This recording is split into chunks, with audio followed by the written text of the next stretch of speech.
That was a very telling picture, the fog. It is already getting thick out there. It's an issue. It will be an issue tonight. It's shallow fog. The top of the Weston was poking through. The example we used off air just a moment ago, I'll repeat it. Driving the Talmadge Bridge, you'll drive out of the fog, then you'll drive back into the fog. The other story is the warm temperatures. Look across the country right now. Temperatures are still in the 60s and 50s, even some 70s southern tier of states. The purples, the whites, that's the real cold temperatures. They're trying to slide in this direction. Intermountain West, thanks to all the snow, has got some cold. But here's the real area of cold, or core of cold air, and that will stay there. That's not coming this way. 76 was our high after the record of 80. Didn't come close to it. 56, the morning low. Oh, we're over an inch and a half below normal in terms of precipitation.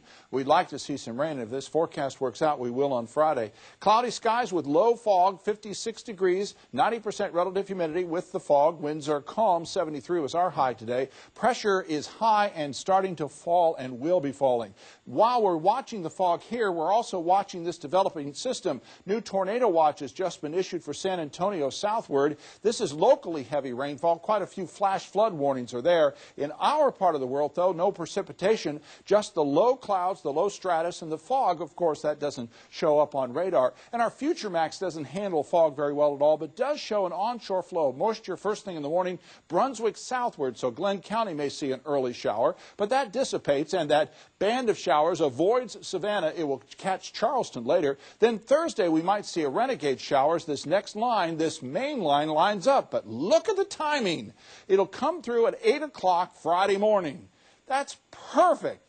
That time will have the least amount of energy in the atmosphere, perhaps no severe weather to worry about as it quickly moves off. The next system will stay north of us around the Great Lakes, no problems there. So with some high clouds over North Georgia, high clouds over South Georgia, we're right in the middle, and that clearing is allowing the fog to really form. High pressure is also moving close by. That's another ingredient to the development of fog. Here's our developing storm. This is 1 o'clock Thursday.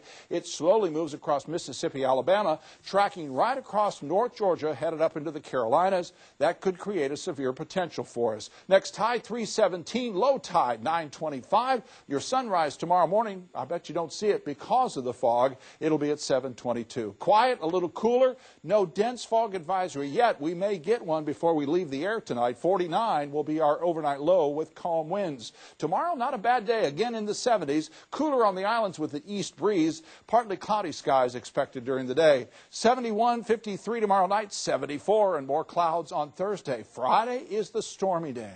70% chance of precipitation at this point. Looks like early in the day on Friday, and I repeat, that is very good news. Behind that, 60s, overnight lows in the 40s, even one morning there.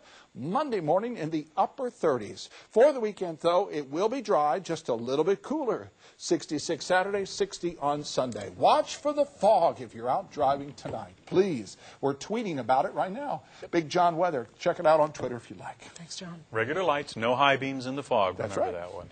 And our guys have been out in the fog tonight and heading indoors.